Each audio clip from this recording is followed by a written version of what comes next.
जय श्री कृष्णा दोस्तों। बुलबुल की कहानियों में आपका स्वागत है। मैं आज आपके लिए लेकर आई हूँ अशोक कालरा जी की लिखी हुई एक वैलेंटाइन डे पर स्पेशल कहानी। दोस्तों, अगर कहानी पसंद आए तो मेरे चैनल को लाइक और सब्सक्राइब ज़रूर करिएगा। मेट्रो में बैठते हुए व्हाट्सएप पर रिया को बस गुड मॉर्निंग भेजा था उसने। फिर उसकी नज़रें बदस्तूर मोबाइल पर जमी रही, प्रतीक्षारत।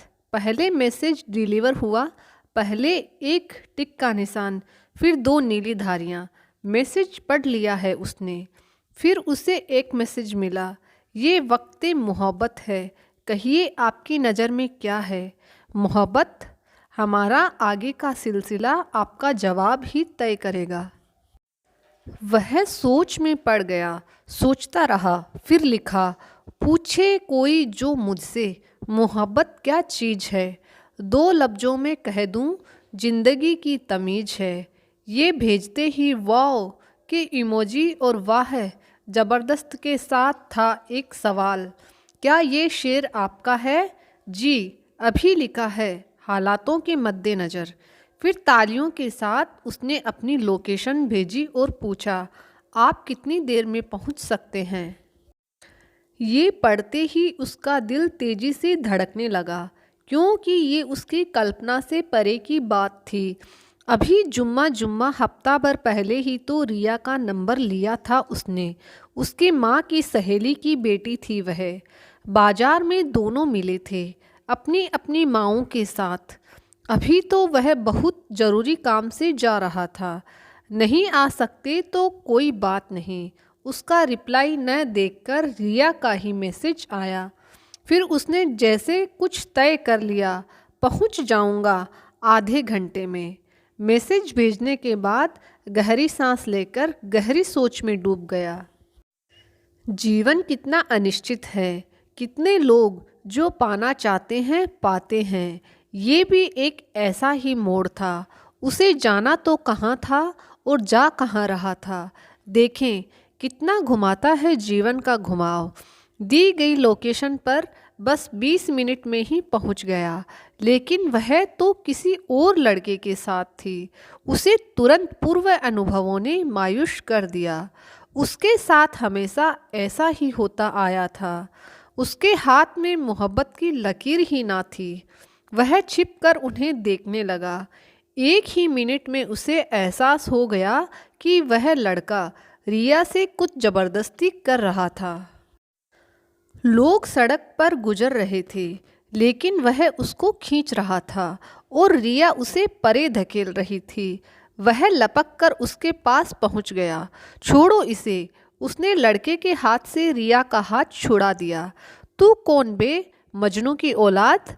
लड़का क्रोध से उसे घूरने लगा। तमीज़ से बात करें आप।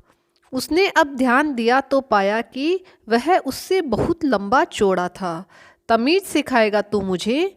उसने नीलांश को जोरदार धक्का दिया। नीलांश नीचे गिर गया। वह उठने की कोशिश कर ही रहा था कि उसे एक जोरदार लात पड़ी। सड़क पर गिरा नीलांश दर्द से दोहरा हो उठा। उसे देखकर वह लड़का हंसने लगा और हंसते हुए उसने एक किक और मारी, लेकिन नीलांश ने उसका पैर दोनों हाथों से पकड़कर पूरी ताकत से खींचा। अगले ही क्षण वह लड़का धड़ाम से नीचे गिरकर चिल्लाया। अब नीलांश उठ गया और एक किक उसकी पसलियों में जड़ दी। रिया आश्चर्य से मुंह पर हाथ रखकर यह सब देख रही थी। नीलांश ने रिया को तुरंत वहां से निकलने का इशारा किया, लेकिन इतनी देर में वह लड़का खड़ा हो गया। वह बहुत ताकतवर था।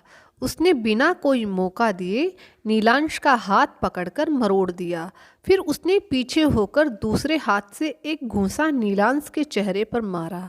फिर दूसरा मारा तो नीलांश का सिर घूम गया। होठ कटने से उसके मुंह से खून निकलने लगा। रिया के चिल्लाने पर कुछ लोग उसकी ओर लपके तो वह लड़का छूमंतर हो गया। रिया उसे ऑटो से निकट अस्पताल के पास ले आई और उसकी मरहम पट्टी करवाई। आँख के ठीक नीचे गहरा जख्म शायद उसकी अंगूठी लगने से हुआ था। क्या ज़रूरत थी उससे उलझने की। देख तो लिया होता कितना ताकतवर था आपके मुकाबले। रिया ने खेद प्रकट किया। हिम्मत के आगे ताकत मायने नहीं रखती। आखिर उसे भागना ही पड़ा ना। मारा तो उसे मैंने भी, याद रखेगा वो। नीलांश ने मुस्कुराने की कोशिश की तो कटे होठ में दर्द होने लगा। आपके शेर, तहजीब और अब आपकी हिम्मत से मिलकर मेरा दिल जीत लिया। मेरे सम्मान की रक्षा के लिए आपने ये भी न देखा, पिटेंगे आप ही। रिया ने दोनों हाथों से अपना चेहरा छिपा लिया। नीलांश हैरान और पिट कर भी खुश था। डॉक्टर के क्लिनिक के बाहर रिया ने एक गुलाब खरीदकर उसे दिया। आज रोज डे है क्या? उसने हैरानी से गुलाब थामा। दिल वालों का तो रोज ही रोज डे होता है। रिया की मुस्कुराहट में निशांत को सैकड़ों गुलाब खिले दिखे थे। तो दोस्तों, आज आपको मेरी वैलेंटाइन डे स्पेशल कहानी कैसी लगी? अगर कहानी अच्छी लगी हो तो मेरे चैनल को लाइक और सब्सक्राइब ज़रूर करिएगा। जय श्री कृष्णा।